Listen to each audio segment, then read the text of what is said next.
So we're going to talk about that right now. That way you can interpret what they're actually saying.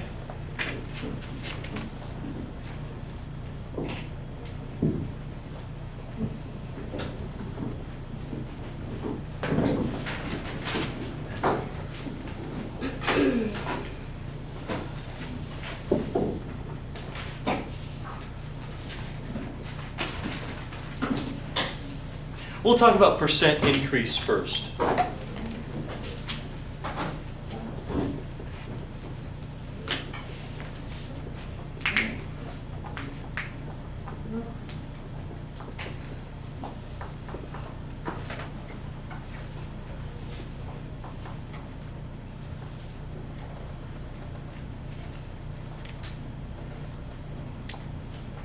You know, in our world, there's a certain thing called carrying capacity, and carrying capacity is the amount of a species, amount of the different number of species that the world can support. And if you go above that, then you can't feed everything, and things will start to die. Things will go extinct. Are you familiar with that concept? Yeah. Take an environmental science class, you'd find that out. So for us humans, you kind of have to realize that we all need space and food, right? And we're pretty fortunate here in America, we have those things, space and food. Do other countries have those things in abundance? No. People are starving in other countries, and they don't have a lot of space in other countries. So some areas would be overpopulated. Some people suggest that the carrying capacity for humans will limit at some point. Right now we have close to 7 billion people. We got I think there's about 6.6 billion people in this earth. Let's pretend that as soon as we get to 9.4 billion people, we reach our maximum. What we want to find out is what percent increase that is. How much is the increase from 6.6 billion to 9.4 billion people? That'd be useful to know, because if we understand that our population grows at 1% annually, or if it grows at 0.5% annually, we could figure out how many years it's going to take before we reach our maximum cap. Does that make sense to you? So let's find that out. So percent increase does this. It says from one number to another number, what's a percentage gain? We're going to figure that out right now. So find the percent increase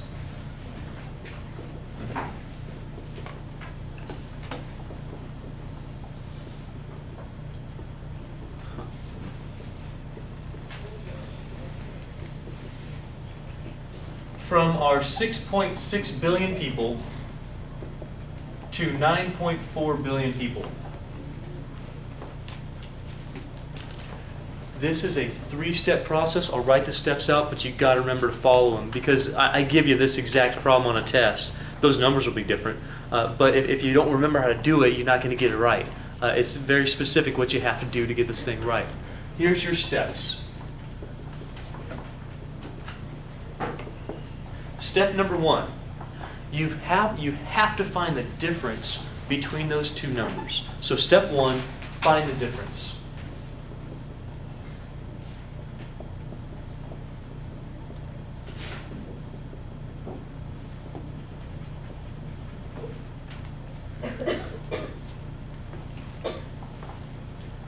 Find the difference between those numbers.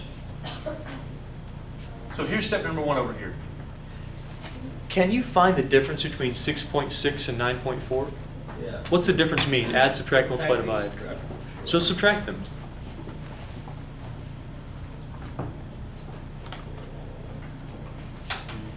Tell me what that is. 9.4 minus 6.6. 20.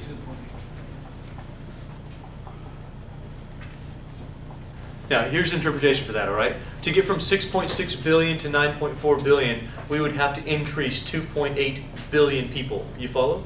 Yeah. We're going to find that as a percentage, though, because we often think of percent gains. So here's the rest of the process here. Step number 2, you're going to rewrite your problem as a percentage problem that we just covered. This is the crossover here. It's kind of cool. So we're going to rewrite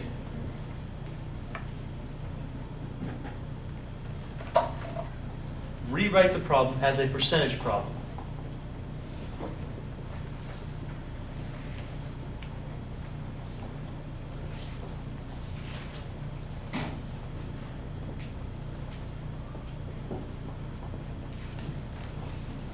Here's how you rewrite it.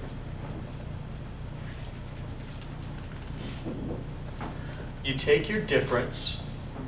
What's our difference that we just found? 2.8. So we write 2.8 is what percent of 2.8 is what percent of, what did you start with? 6.6 or 9.4? What was the population originally? 6.6 or 9? You write that of the original value that they gave you. So here's the whole process, okay? First thing, you're going from 6.6 to 9.4. That means you started with 6.6. You're with me on that, folks. You started there, you're ending here. You find the difference as 2.8. We rewrite this as the difference, 2.8, is what percent of what you started with. Not what you ended with, what you started with. 6.6. So this was the difference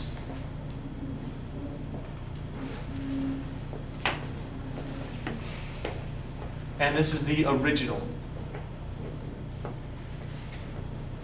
Difference goes here is what percent of original. Can you follow that process? Yes, no? Hey, can you solve this? Yep. 2.8 is what percent of 6.6? I gave you a formula for that. That's why we did that, so we could do this problem. So number 3, step 3 is just solve it like we normally would.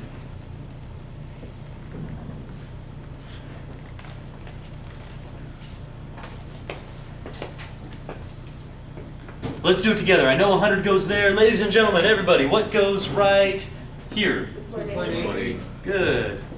What goes right here? X. Good. Why X? Because it's what percent? What percent? I don't know. And the of? 6.6. Cool. Can you keep going the rest of the way? Sure. What would you do now? Let's multiply. Let's do that. We're going to get 6.6x. Don't let the decimals confuse you. It's just a number, right? Can't you still divide by 6.6? Can't you still divide by 6.6? Yep. Yes. You got calculators, right? Sweet. 6.6x equals 2.8 times 100 is going to give you 280. If we divide by 6.6,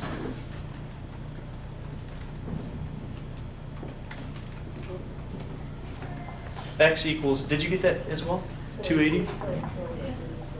Say that one more time, Rachel. 42.42. 42.42? Yes. 42.42. How many people got 42.42? What is that? Is that people? Percent. That's a percent. You fill in those lines in the keyboard, or? You could, or you just approximate with a decimal. Here's the interpretation of this. The interpretation says, okay, if your population gains from 6.6 billion to 9.4 billion, that's an increase of 42%. Now numerically you go, well, that's only 2.8 billion people, but 42%, that's close to, that's not exactly half our population right now, but that's quite a bit, isn't it? 42% gain, that's a lot of gain. So we have a lot of room to grow, but eventually, you know, it's gonna shrink. It's gonna get smaller and smaller and smaller as our population increases. How do you understand the percent increase at this point? Okay, do you have one question? Question? You don't have to put the, instead of the 8%, the little squiggly. Oh, the approximation? Yeah, we really should. That's a good point. If you are gonna approximate it, we'll use that approximation symbol.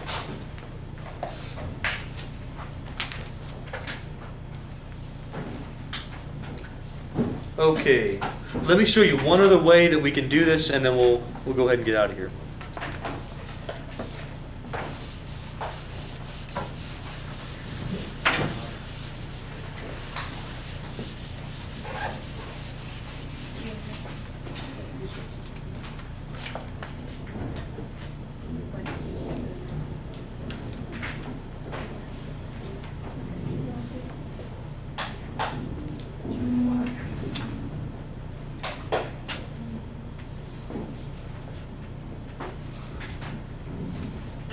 You make $12.30 an hour. You get an 8% raise.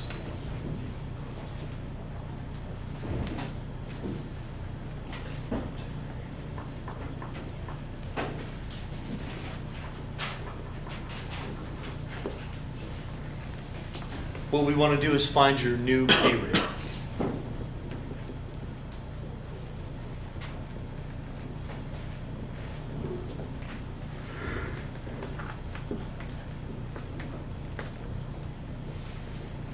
Now this is slightly different. This is why I'm showing this problem right now. This is slightly different than the last problem. One problem went from one number to another number. This one already has your percent increase built into it. What's your percent increase right there? 8%. We actually did this problem already just in the previous section. All we have to do with this one, instead of doing the first step, find the difference, there's no difference to find, okay? You're given a number and a percentage. So step one, we go, well, there's nothing to that one. There's no difference to find. Do you see that there's no difference to find? You're not going to take $12 minus 8%. Those don't really match up. They don't have the same units. So step number two, you'd ask the question, what is 8% of, what did you start with? 1230. 12.30. $12. What's 8% of $12.30? Can you set up the percent equation formula with that? Sure. Okay, we're going to go quickly through this because we don't have a lot of time left. What goes here? X. Good. What goes here? 1230. Perfect. And somebody else, what goes here, please? 8%. Good. If we cross multiply, we'll get 100x equals 8 times 1230. Can someone tell me what that is?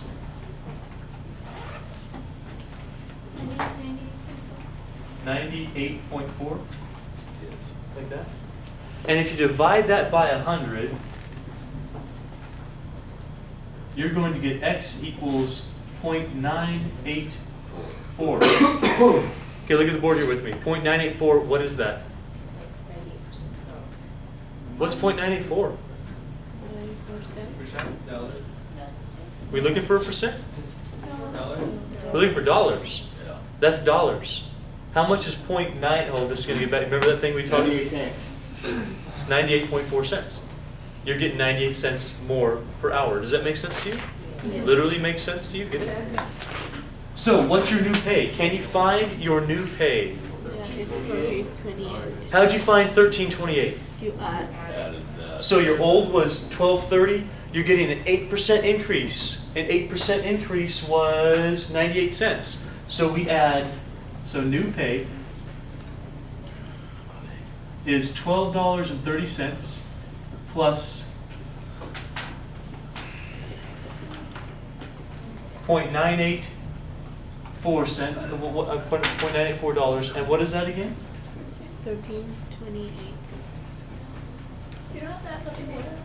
That 4 right there, does that 4 do anything for you? No. No, so we're going to round it. It was a 5, maybe. Yeah, if it was a 5, we would round it up. 1328. How many people understood what we talked about today so far? Good, all right. Let's say that you bought this fuel additive, and the fuel additive makes your miles per gallon increase. They actually sell those that will increase your miles per gallon. So your miles per gallon, your mileage,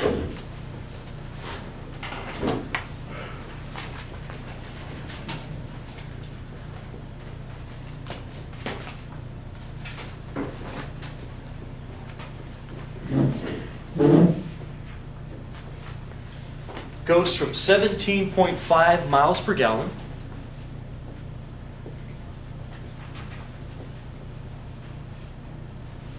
so we can actually say that MPG, that's how we normally see it, right? Miles per gallon.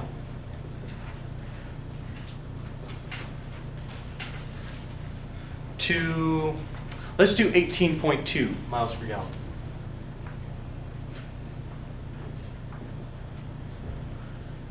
What I want to do is find the percent increase. Remember from last time, percent increase is the value percentage-wise on the increase from this number to this number. So we're finding out, like, did it increase 10%? Did it increase 5%, 8%? We're trying to find out what percentage increase we have there. So the next question, or our question here, is find the percent increase.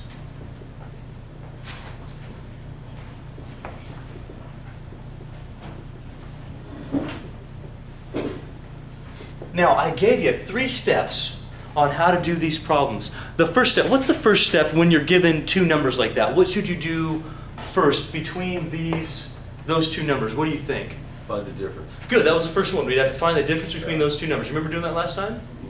The only time you wouldn't have to do that is if I gave you a percentage and said you're already getting an 8% raise. That's automatically your 8% increase. You've already done that. That was our last example from last time. If you don't remember that, go refresh remember those videos. That was our percent raise. You said you had $12.30, you got an 8% raise. You don't have to find the difference there. But if I give you two numbers like this, and I say find the percent increase, then absolutely step number one is find the difference. So to find the difference here, we'd say 18.2 minus 17.5. Can you all tell me what is the difference between those two numbers, please? Say it again. 0.7.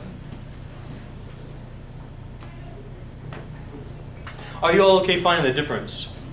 Yes. Now the second step was the most important step. The second step is going to relate the difference to one of these numbers. Step number 2 was, can you rewrite the problem as, what do you rewrite, guys?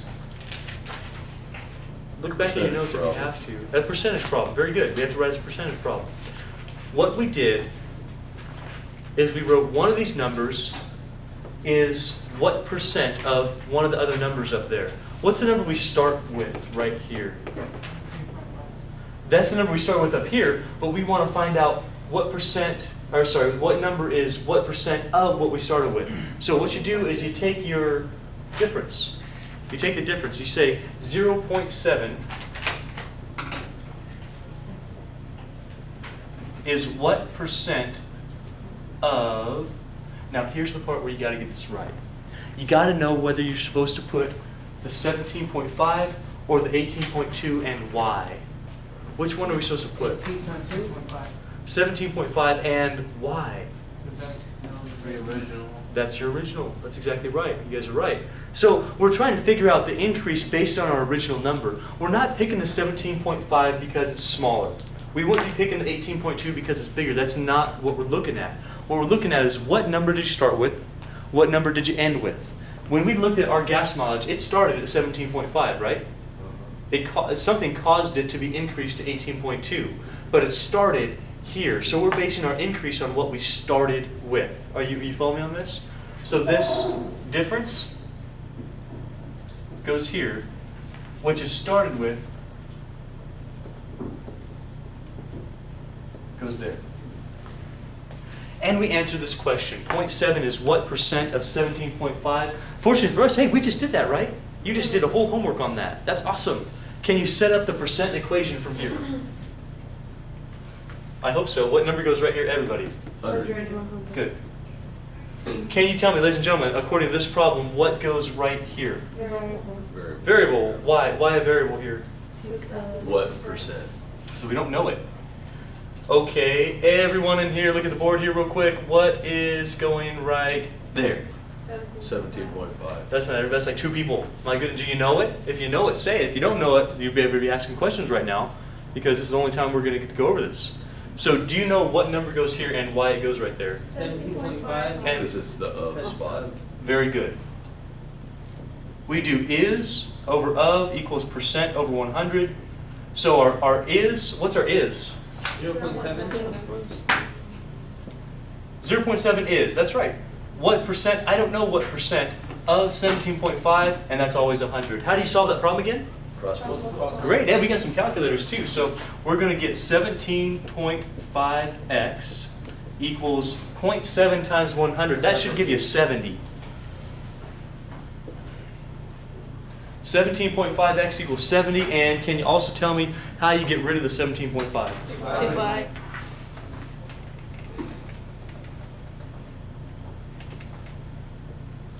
X, what's 70 divided by, 4. wait, 4 even? Yeah. Oh, that's kind of nice. I gave you nice numbers, didn't I? Yes. For what? 4 miles per gallon, $4 for, Percent. you're trying to find percent increase. So that's definitely a percent. So let's say you were this manufacturer, okay? You try out this additive and you do a couple different batches, but you find out the best you can do is make your car go from 17.5 to 18.2. Well, on the marketing plan, you're not going to say that, right? You're not going to say you're going to increase from here to here because not everyone's car does this, does it? Does your car get 17.5 miles per gallon if you have a car? Maybe more, maybe less, right? But what you could say is, well, hey, according to my research, it will increase your gas mileage 4%. That would be across the board. So it'd say, hey, if you drive a car that gets 26 miles a gallon, increase 4%. 5 miles a gallon, increase 4%. It would increase 4% across the board for this product. Does that make sense to you? So it's useful to represent these things as percents. That way you can tell other people about them. Because if you say, oh, well, it increased my gas mileage from here to here, that's not going to relate to me because I get 26 miles a gallon. So I want to know exactly how much that's going to be for me. If I knew it was 4%, I could figure that out. I'd say, oh, well, what's 4% of my gas mileage of 26 miles per gallon? Then I could be able to figure out how much that would give me as far as a numerical increase in gas mileage. Do you feel okay with percent increase? Do you understand the idea behind it? So if I give you two numbers, sure, you're finding the difference, you're setting up a percent problem, and you're solving it. It's based on what you started with. The 17.5, that's what you started with. Difference is what percent of what you started with. That's our percent increase. Now, we're going to look at percent decrease right now. I got to tell you, it's going to be very, very similar to this. It's the same exact concept.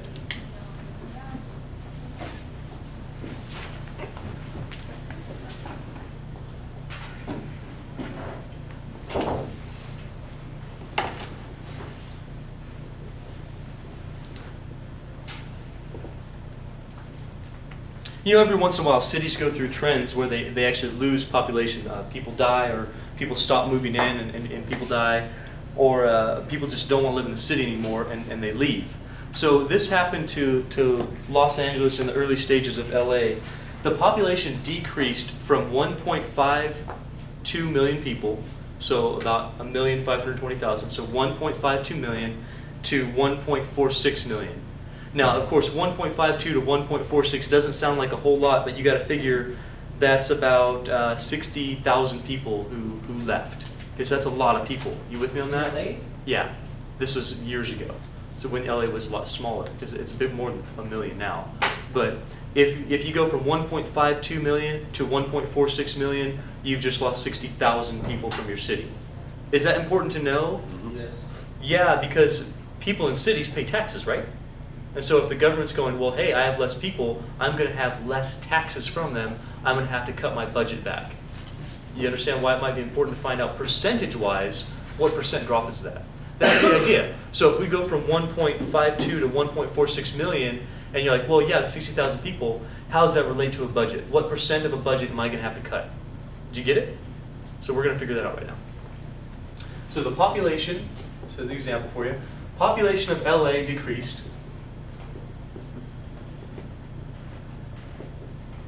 Pop is population. So population of LA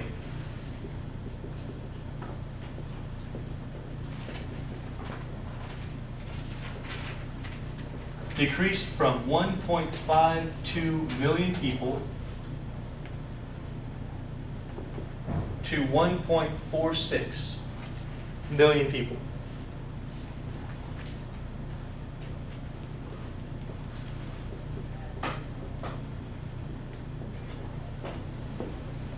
What we want to find out is percent decrease. Why are we looking at percent decrease rather than increase? Because it dropped. Smaller? Yeah, it's dropping, right? You can't find percent increase if it's dropping. So here's the deal. You're going to be doing exactly the same thing, only your numbers are getting smaller rather than bigger. That's it. So the same ideas are going to apply. We're still going to be finding the difference. We're still going to be relating it to the number we started with. That's still going to give us a percentage. Only this time it's a percentage of dropping rather than a percentage of raising. Do you see that? See how we're going to be using that? Same exact idea. So we're going to find the percent decrease.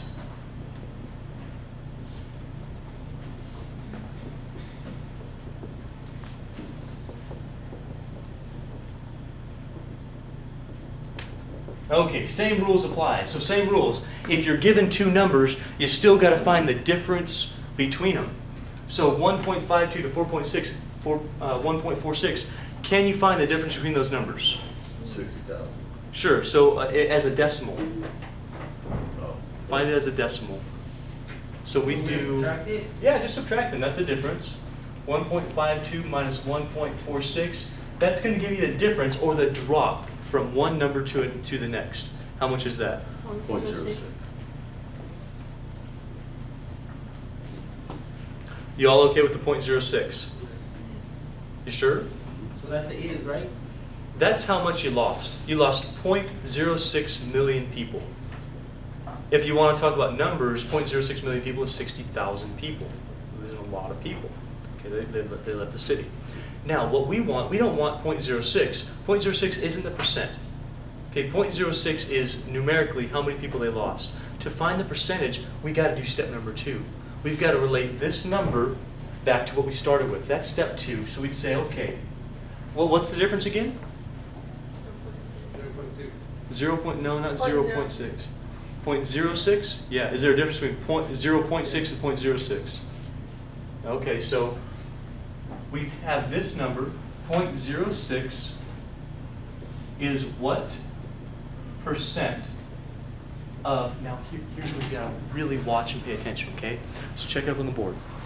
Firstly, are you okay getting the difference? Yeah. Nextly, do you see the similarity between this problem? We're stating the difference is what percent of, and you're going to give me another number. Now the key is, what number are you going to give me? Are you going to give me the 1.52 or the 1.46? And it depends on what you started with. What did the population start at? That you can use 1.52 then. What it started with. Notice how your gas amount started at 17.5. Your population started at 1.52. It fell, but it started there, of 1.52. So difference? Sure. Set up your percent equation. 0.6, I said it too. 0.06 is what percent of 1.52? That's what you started with. And then we can go ahead and make up our percent equation here and solve it. So help me out on this one, ladies and gentlemen. What number goes right here, please? What number goes right there? 1.52. Good. How about here? 0.06. And here? Very good. That's it. Is over of equals percent over 100. Of course, we can cross multiply. We'll get 1.52x equals 6.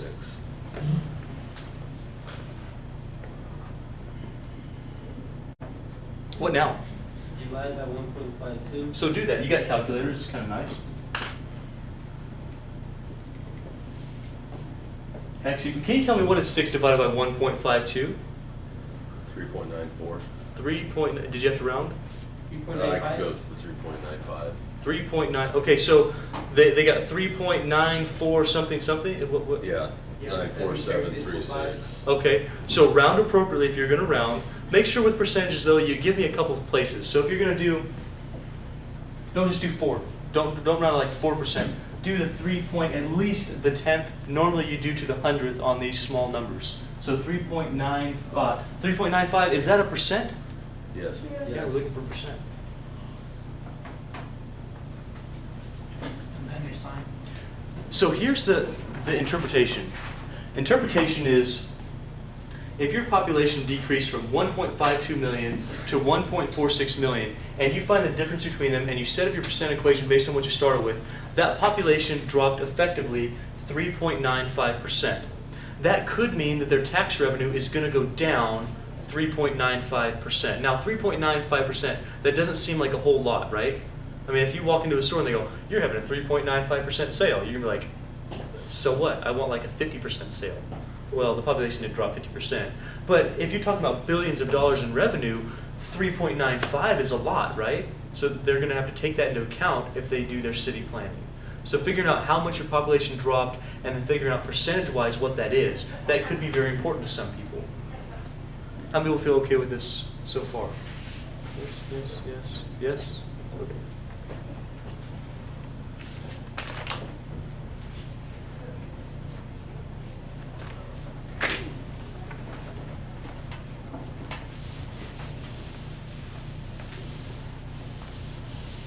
Hey, have you guys ever heard the statistics on the news that says, well, Fresno's pretty bad because they have the most crime, you know, or Atwater's bad because they have the most or Modesto's bad because they have the most cars stolen.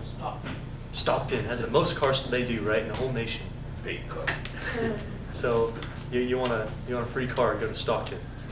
Just kidding. Just kidding. Don't steal cars. It's not good for your health. So anyway, though, if you hear that statistic and you go, well, wait a second. Have you ever thought that that doesn't make sense? Because Stockton has a lot less people than like LA, right? How can they? Does that mean that more cars are stolen in Stockton altogether than LA? No. It's per capita. No, definitely not. I mean, more cars are stolen in LA, but per the amount of people. If you compare that to the number of people living in Stockton, yeah, per capita means per person or per 1,000 people. That's how they do crime rate. They say, well, how many crimes are being committed compared to the number of people who live in that area? You with me on that? LA is a huge town. They're going to have more crime in total than we're going to have here in Merced. However, the number of people in LA is way bigger than the number of people in Merced. True? So, but if you look at the per capita, you say, well, you know, maybe LA per capita has just as much crime as LA. Because there's less people, there's less crime, but compared to the people who live here, there might be the same amount of crime. There might be more, there might be less. But you have to look at per like 100 people or per 1,000 people. And that's what they do for the news. They say, okay, the crime rate, people always talk about crime rate, saying if crime is falling or rising. The crime rate fell here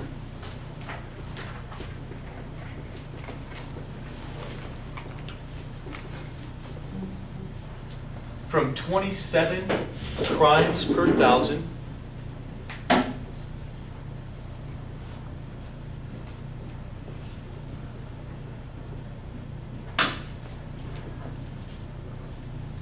to 24 crimes per 1,000.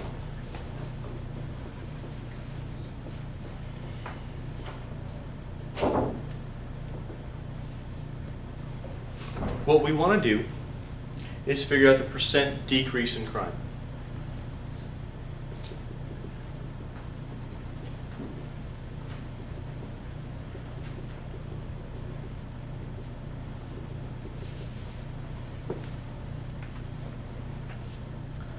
So let's go for it. What's the first thing you might want to do? Since you're given two numbers here, you're given two numbers. What numbers are you looking at? Are you looking at the 1,000? Does that 1,000 really do anything for you? No. That's just telling you what it's based on. It's based on 24 crimes out of 1,000 people. So what numbers are you looking at? 24, 27, 24. Okay, sure. What's your first step then? From the Subtract. difference. Good. That would be 27 minus 24. What are you going to get? 3. That's kind of nice. No weird decimal numbers anymore. After that, can you say, oh, it dropped 3%? Does that make sense? No. No, because right now that's just a number. It's just based on the difference between here and here. The next step is the important one. The next step is you're supposed to write that out. Write out on your paper, whatever the difference is, in this case 3, is what percent of 27.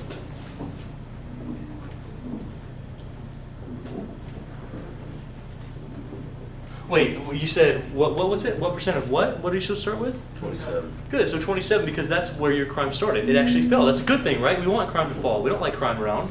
We want that to fall as low as possible. So we're saying we started with that 27. We're finding 3 is what percent of that 27. Then we can go ahead and set this up.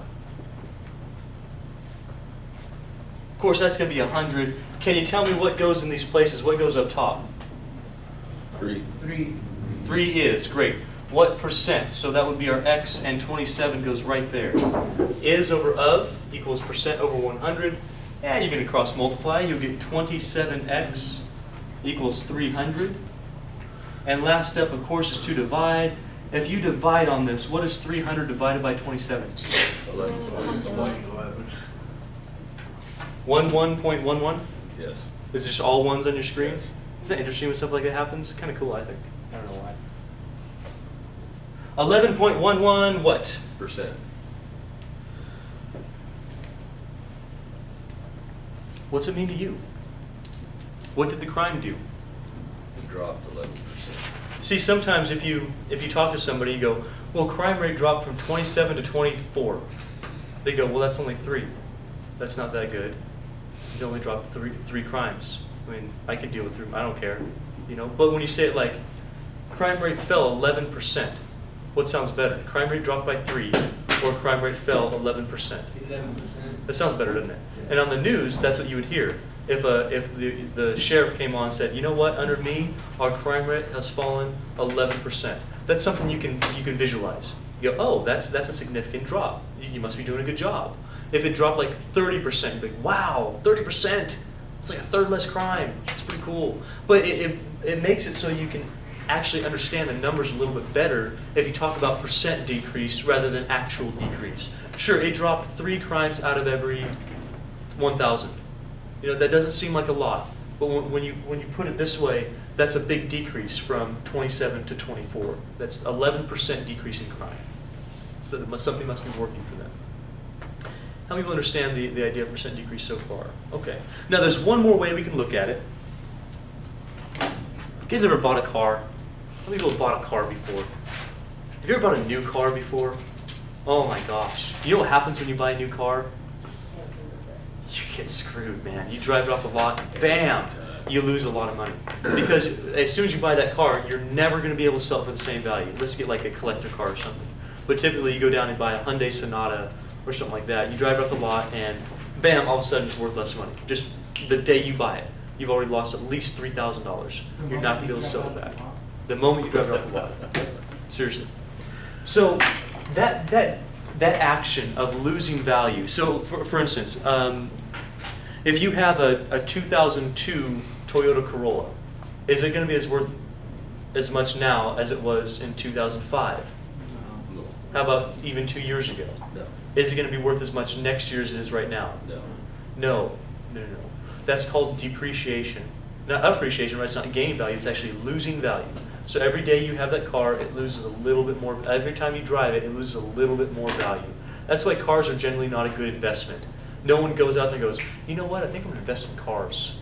Buy a whole bunch of cars and drive them around and sell them. You're going to lose money, right? People do it with houses, because houses appreciate generally. Unless this economy, they all tanked. But generally, houses go up in value. So you buy a house, maybe 10 years from now, you're expecting it to be actually worth more money. You with me on that? Yes, no? We had a housing bubble, right? Housing bubble actually went way up there, and then it went down. But generally, real estate has appreciated over the years. Back in the 70s, you could buy a house for $3,000. Now, sure, inflation has gone up, but that also means that the housing values have appreciated over time.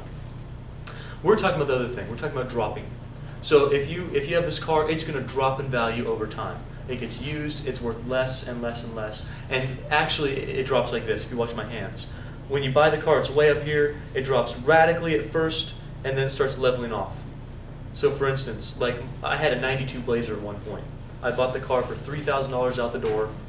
5 years later, I sold it for $3,000. Why? Because it's not going to lose any more money. Unless the engine blows up, it's pretty much level. Year after year, it's going to be about the same because you could sell it for scrap metal and still make $3 grand on it. You with me? So after a while, it's going to level off. But initially, you're dropping fast with cars. So let's see if we can do this problem and find out how much a truck is going to be worth after you buy it a few years down the road.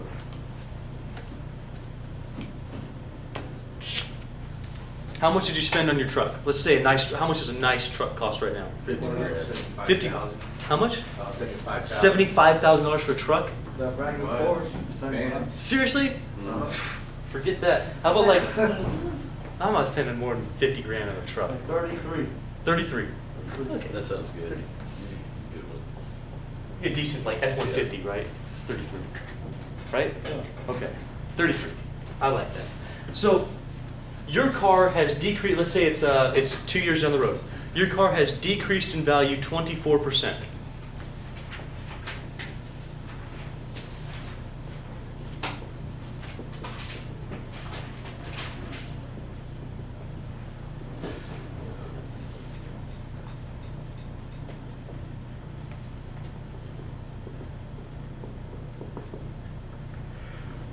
You paid $33,000 for it.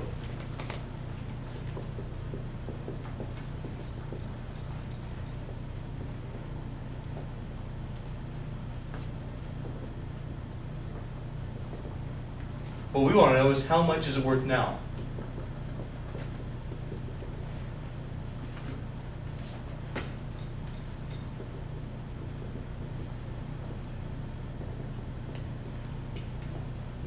Well, we're going to look at this. It's going to be a little bit different than the last problem. If you look at the last problem asked what's the percent decrease from one number to another. From one, it would be like a dollar figure to a dollar figure. Do we have that different? Do we have the two numbers to subtract over here? No. Actually, it's a little bit easier. It's already giving you the percent decrease. It's telling you, hey, this one said you had to find out 11%, right? You had to find that out. This said you are decreasing 24%. All I need you to do is find the value of that. So step number one, you can't do it. Step number one, we find the difference between two numbers. You don't have a difference between two numbers. All you have is what you started with and a percent decrease. So step number two, you're going to write out a basic percent equation. What we want to know essentially is what is 24% of 33,000? Isn't that what you want to know? Yes. What is 24% of 33,000?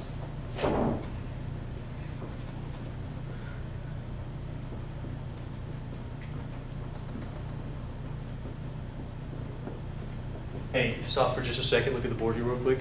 Have you noticed that what's changing between here and here is simply what we're looking for? We had 3 is, what percent? Here we have what is 24%. We're already given the percent. Here you were looking for the percent. You're just changing what you're looking for. Now we're looking for what the is. Of course, we'll have 100. I know the 24 is going to go there because that's the percent. It says of 33,000. And I don't know what the is. I don't know what my value is going to be. If we cross multiply, we get 100x equal, what is that going to give you? $792,000. 792? Yeah. Did y'all get 792,000? Yes. If we divide by 100,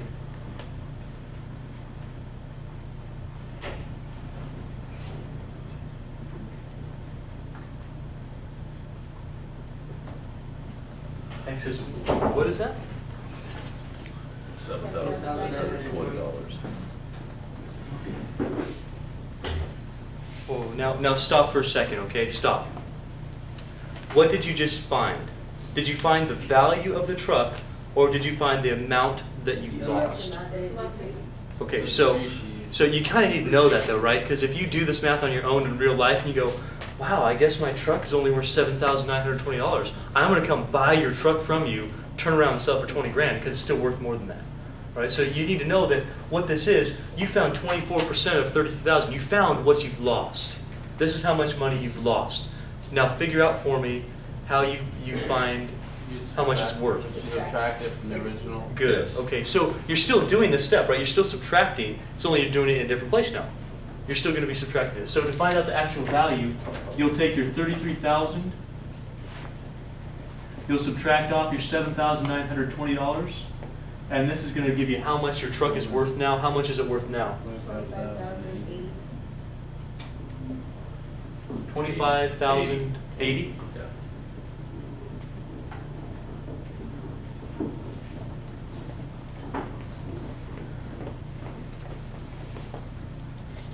So you know probably after about 2 years, 3 years maybe, I don't know how the depreciation will work for trucks, but if you bought your truck for 33 grand and it's decreased 24%, so you could look at a depreciation curve for that particular vehicle, which they have those, you know that it's going to be worth $25,080. That's how Kelley Blue Book works. They look at depreciation and say, oh, well, based on your mileage, here's a depreciation curve, here's how much it is worth now. And then a few more miles, here's how much it's worth now. Do you get the idea? That's how that works. So you could find out your own depreciation if you knew percentage-wise how much it's decreasing. Would you raise your hand if you feel pretty good about percent increase and decrease? Good, good. Now we got a couple more applications of percentages. We're going to talk about a little bit of problem solving, real applicable stuff for you. This stuff you deal with literally if you buy anything on a day-to-day basis. We're going to talk about sales tax first. We'll talk about commission, how people make commission. Well, we talked about that already, but we'll set it in stone now.